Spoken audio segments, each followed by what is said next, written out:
तो हम पढ़ रहे थे वर्क डन, और आज का हमारा टॉपिक है condition for zero work done. वो कौन सी कंडीशन है जिसमें वर्क डन जीरो होगी। तो लास्ट क्लास में हमने क्या पढ़ा था, वर्क डन डब्ल्यू बराबर क्या होता है, वर्क डन डब्ल्यू बराबर होता है एफ एस कॉस थीटा। ये हमने लास्ट लेक्चर में पढ़ा था। तो condition number 1 for zero work done, मान लो इसमें यहाँ पर एफ क्या है, फोर्स है, S displacement and theta is the angle between force and displacement. तो यदि यहाँ पर एफ जीरो हो जाए, मान लो कोई पार्टिकल है, इस पर कोई फोर्स ही ना लगे, तो वर्क डन होगा क्या, कोई फोर्स ही ना लगे तो वर्क डन होगा, कोई फोर्स ही ना लगे मतलब एफ जीरो, और जब एफ जीरो हो जाएगा तो ये पूरा टर्म जीरो हो जाएगा ना।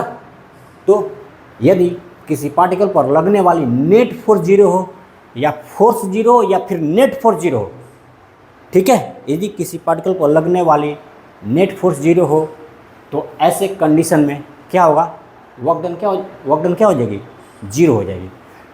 तो if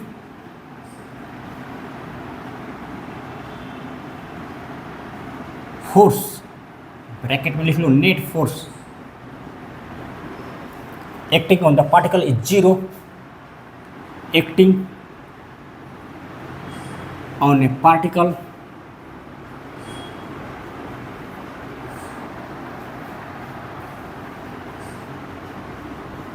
is zero, then the work done will be zero.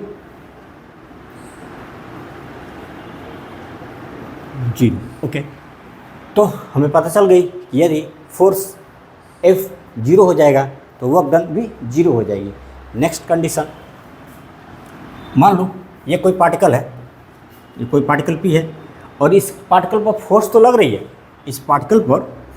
रही है, लेकिन इस पार्टिकल में कोई भी डिस्प्लेसमेंट नहीं हो रही है, मतलब डिस्प्लेसमेंट जीरो हो रही है। जैसे मान लो ये बोर्ड है, ये बोर्ड दीवार पर फिक्स है, और मैं इस दीवार को प्रेस कर रहा हूँ, फोर्स लगा रहा हूँ, ये दीवार खिसक रहा है क्या, नहीं ना, ये बोर्ड खिसक रही है क्या, नहीं ना, जबकि मैं फोर्स तो लगा रहा हूँ लेकिन इस बोर्ड में कोई डिस्प्लेसमेंट नहीं हो रही है। तो मतलब डिस्प्लेसमेंट एस जीरो हो रही है। तो जब डिस्प्लेसमेंट जीरो हो जाएगा ना तो वर्क डन जीरो हो जाएगी। यहाँ पर एस का वैल्यू जब जीरो हो जाएगा तो ये पूरा टर्म क्या हो जाएगी, जीरो हो जाएगी। तो आप किसी पार्टिकल पर फोर्स तो लगा रहे हो लेकिन उस पार्टिकल में कोई डिस्प्लेसमेंट ही नहीं हो रही है, मतलब उस पार्टिकल में होने वाली डिस्प्लेसमेंट जीरो है।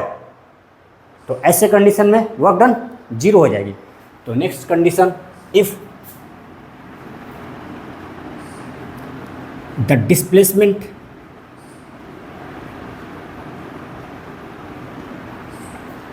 Is zero,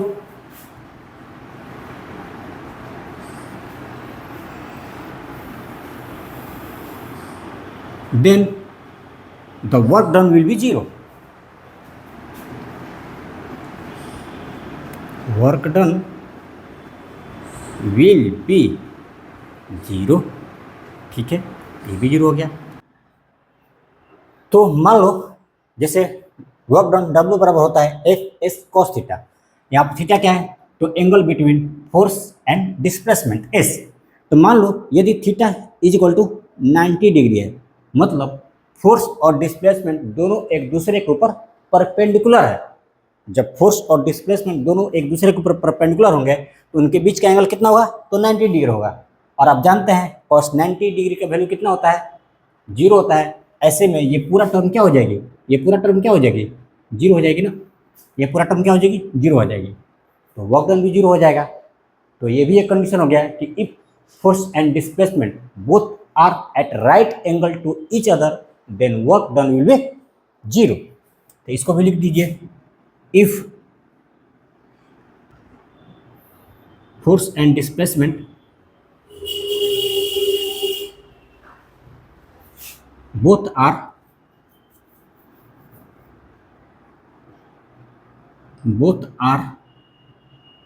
at right angle to each other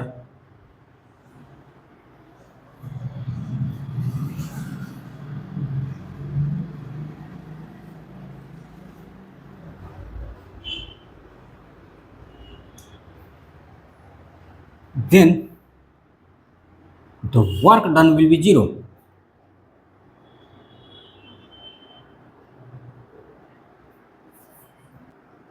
will be 0.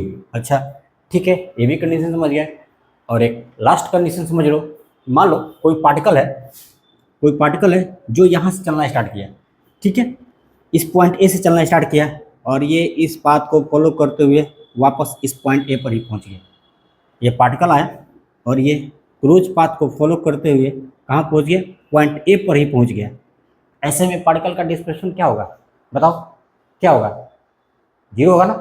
Particle A से चला था और वापस क्लोज पाथ बनाते हुए वापस ए पर ही पहुंच गया। ऐसे में पार्टिकल का डिस्प्लेसमेंट 0 होगा। और ये देखो condition number 2, if the displacement is 0 then the work done will be 0। तो जब डिस्प्लेसमेंट ही 0 हो जाएगी तो वर्क डन भी 0 हो जाएगी। मतलब कोई भी क्लोज पाथ है ना, क्लोज पाथ के लिए वर्क डन क्या हो जाएगी? 0 हो जाएगी। क्लोज पाथ के लिए वर्क डन 0 हो जाएगी। आप याद रखना, the work done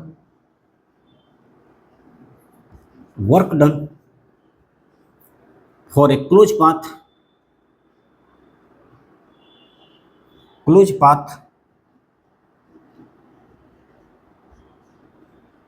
will be 0। Close path के लिए वर्क डन क्या होती है? तो 0 होती है। इतना तुम नोट करो। तो एक आप इंपॉर्टेंट नोट देख लीजिए, एक नोट देख लीजिए आप। नोट क्या है? तो मान लो कोई पार्टिकल है, ये है कोई पार्टिकल पे, इस पार्टिकल पर नंबर ऑफ फोर्सेस लग रहा है, मैं फिलहाल 3 फोर्स लगा करके आपको समझा रहा हूँ, ठीक है ना। जो बातें 3 फोर्स के लिए सही है वही बातें सारे फोर्सेस के लिए सही है, ठीक है। नंबर ऑफ फोर्स लग रही है, मैं 3 फोर्स दिखा करके आपको समझा रहा हूँ। मान लो ये है F1 और ये है F2 और ये है मान लो F3, मान लिया हमने, ठीक है।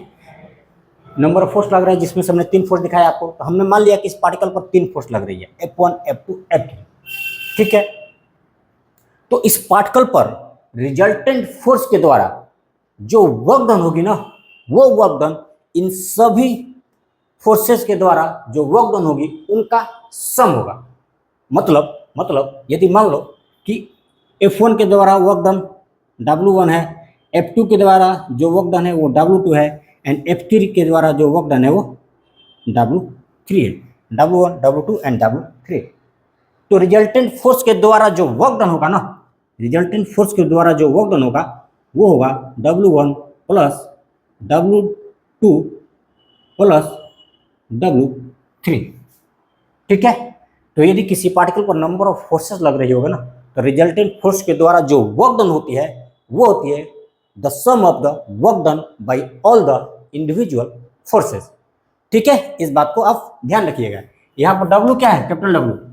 तो work done by the resultant force W1, work done by force F1, W2 work done by force F2 and W3 work done by force F3। तो इस लाइन को मैं लिख दे रहा हूं और आप ध्यान में रखेंगे कि the work done by the resultant force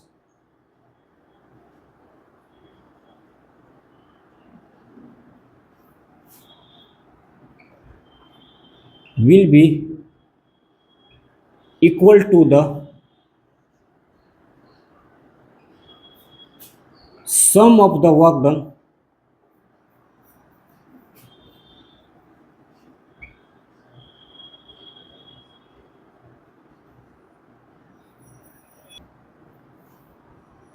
by all the work done by the resultant force will be equal to the sum of the work done by all the individual forces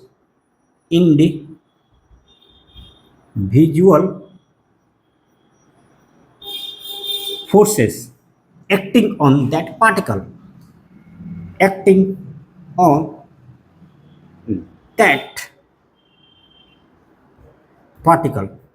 तो आप इस line को भी याद रखेंगे। तो yes, आज का अपना लेक्चर यहीं पर पूरा होता है। मिलेंगे हम नेक्स्ट लेक्चर में। Wish you all the best.